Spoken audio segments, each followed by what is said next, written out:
Let's talk about sense and sensitivity. Okay. Yeah. Okay. So when I think of this concept, I think of being sensitive is where something affects you, right? Yeah. Whereas sensitivity is being aware of what's happening to a high degree and allowing it to inform you, but not necessarily being affected by it. Yeah. Say that for me one more time. I don't understand that. So like being sensitive is letting something affect you. Okay. Yeah, like say for example, I notice this thing is happening, and now it's affecting me. It's bringing me down, and it's heavily influencing me, right?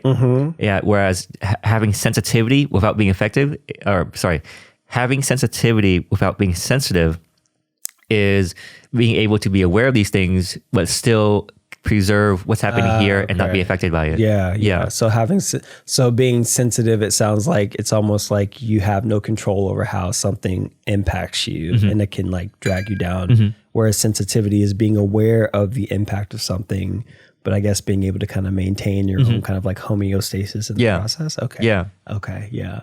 And what's the question around that? Is like yeah. So like, what's been your findings with that? Like, how do you gain sensitivity without being sensitive to what's happening? Because I think sometimes, maybe this is just true for all providers. Is like you guys have sensitivity, right? And so you're being informed of your patients, but how do you not be affected by that? Yeah. You know? Great question. Great question.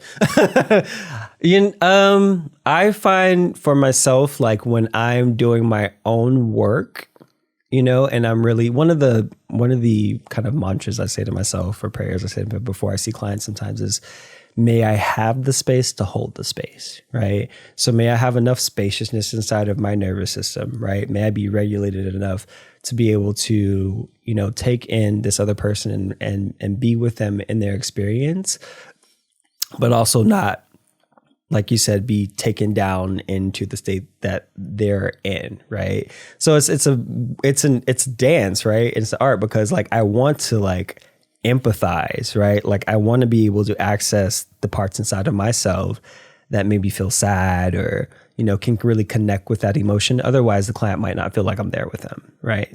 They might feel like we're cut off and like I'm supposed to be human as a therapist. Like you don't want me to not be in my humanity because then I'm no good to you, So one of the ways that I think I'm able to like increase my capacity to hold space, so feel the emotion but not be kind of like taken down by it, is by my practices, So I try to make sure that I do my meditation practice. I try to make sure that I exercise regularly, that I do my own work of walking through the things that I'm afraid of in my life and things like that. And I think those things help me to be more spacious inside of myself so that I can be with somebody else in their experience and hold space for it without us both coming down to that space. That's not helpful for either one of us, to stay in. So great insight. Yeah.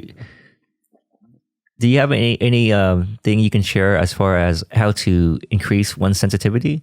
Because I think sometimes without a sensitivity approach, things can be dismissed or shut down. Yeah, I've noticed that in others and also in myself, where like I definitely ran into a lot of situations where like, damn, I wish I had more sensitivity to that, but learning it after the fact, So like, what are some things that you went through to increase your sensitivity to either your patients or different groups, whether it's like a PLC group or a non-PLC group, That's a good question. I mean, so like, I think working through your own experiences, like I have a therapist and I've had this therapist. So in grad school, we're actually required to have a therapist, which I highly recommend if you're going to be a therapist, to know what it's like to be on the other side of the couch. And so we had to do 30 hours of psychotherapy. I've been with her since we started years and years ago.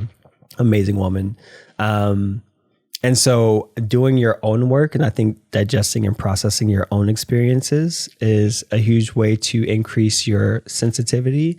Because I think part of the thing that I think has us push other people's suffering or pain away is when we're not acknowledging our own suffering or pain. And would you say that by acknowledging or processing your own experiences, you gain connection and relevance to someone else's experience? Exactly. Right? And it doesn't have to be the same experience, but take your life's curriculum, do your work, right? And I think the more that you do your work, the more you have the ability to hold space for people doing their work. So being able to learn and work through the process helps inform and increase its sensitivity. Yeah, and slowing down, I think, is another big one. I'll say it. I've said it before. I'll say it again. That's why I think mindfulness is so huge.